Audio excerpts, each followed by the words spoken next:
Estamos en el Coricancha con el arquitecto Roberto Samanés. Él es un experto nacional e internacional en la arquitectura inca y bueno, estamos aquí precisamente para que nos ilustre acerca del estilo Cusco Imperial, ¿no? Que me parece que estamos observando. Bueno, en primer lugar, muchas gracias por la entrevista. Estamos en efecto en el Coricancha, el Templo del Sol de los Incas. Estamos en el lado, uno de los lados del patio que se denomina el de las capillas, aunque su interpretación no es del todo cierta, ¿no? Son recintos que probablemente estaban destinados al culto a las estrellas, a la luna, porque del lado opuesto de estos recintos están las edificaciones destinadas a la adoración del sol. Como vemos, en el siglo XVI los españoles, los sacerdotes de la orden dominica construyen este claustro encima del Coricancha, pero en alguna medida respetaron parte de los recintos incas, ¿no? Eran tan imponentes y hechos tan sólidos de piedra que los utilizaron como base de sus edificaciones. En la zona que estamos viendo había un segundo piso que se afectó con el terremoto de 1950 que afectó a Cusco. Eso ya, para dejar liberados los restos arqueológicos incas, ya no se restituyó ese segundo piso. Más bien en los años 70, con un proyecto especial de la UNESCO en el que trabajamos, se hizo esta solución de retirar el muro que cerraba hacia la calle y poner una pared de vidrio que permitiera una mejor visión del conjunto, y esta pared se refleja cuando uno camina por la calle, como veremos luego, entonces no se rompe la armonía del conjunto. Arquitecto, hemos visto en sus textos que usted nos habla de un almohadillado y acá estamos viendo, por ejemplo, que no es ese estilo exactamente. Descríbanos, por favor, lo que estamos observando. En efecto, aquí en el Coricancha es donde menos se utiliza esta textura, este relieve de la piedra que se le llama el almohadillado, ¿no? Es una especie de abombamiento. Probablemente eso se debe a la categoría que tenía el Templo del Sol. Como vamos a ver luego en el exterior, se elimina totalmente el almohadillado. Los sillares tienen cara plana, que eso no se ve en otras partes, sobre todo usando la andesita, esta piedra tan dura. Aquí el almohadillado es, digamos, de poco relieve, ¿no? Y muestra el periodo final de la arquitectura inca, ¿no? Lo que podríamos decir el inca clásico.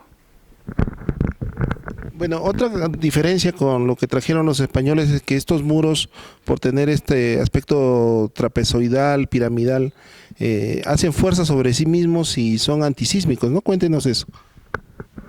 En efecto, siendo construcciones tan macizas y estando también pensadas en un comportamiento sismo resistente, vemos que tienen una inclinación hacia el interior, ¿no? O sea, eso las hace mucho más sólidas. Se puede, mirando en el vano de la entrada, de la puerta al recinto, destaca esa inclinación. Todo el muro está inclinado hacia el interior. Eso le adiciona un comportamiento mucho más resistente. Si habláramos de durabilidad, arquitecto, ¿cuánto estima usted que puedan durar así, digamos, este tipo de arquitectura? ¿Y por qué la arquitectura moderna no la imita, o tal vez sí? Bueno, la arquitectura moderna se caracteriza por ser creativa, ¿no? Ha superado las etapas de imitación de los estilos del pasado que se dieron en el siglo XIX para convertirse en una expresión honesta, realista, propia de su tiempo. Por eso ya no se acepta la imitación de los estilos del pasado. Pero esta es una construcción sólida porque era la tecnología de ese momento, de los siglos XV, XVI, que emplearon los incas. Es muy sólida porque como se hacía de grandes sillares de piedra, trabajados así, pulidos, superpuestos a unos a otros, prácticamente sin el uso de ningún mortero.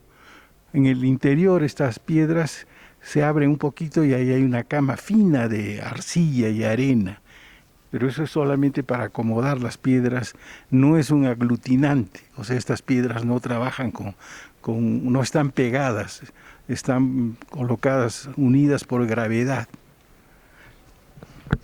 Arquitecto, acá arriba vemos unas especies de, digamos, tienen una forma como para encajar. ¿Qué son? Es una pregunta muy interesante.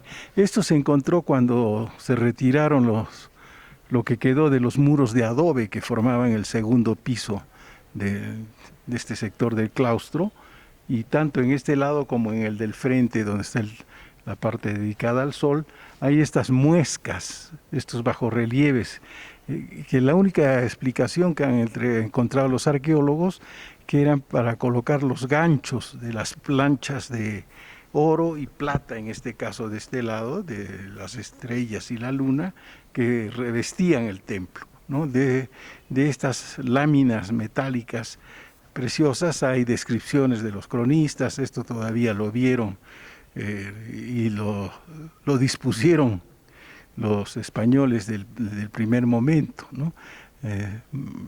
Hay uno de ellos inclusive al que le tocó la imagen del sol, que era de oro macizo, ni siquiera se la pudo conservar porque la jugó a los dados, ¿no? De eso hay referencias muy concretas. Bueno, vamos a pasar entonces en la segunda parte con el arquitecto Samanez a la parte interna de estos recintos aquí en Coricancha.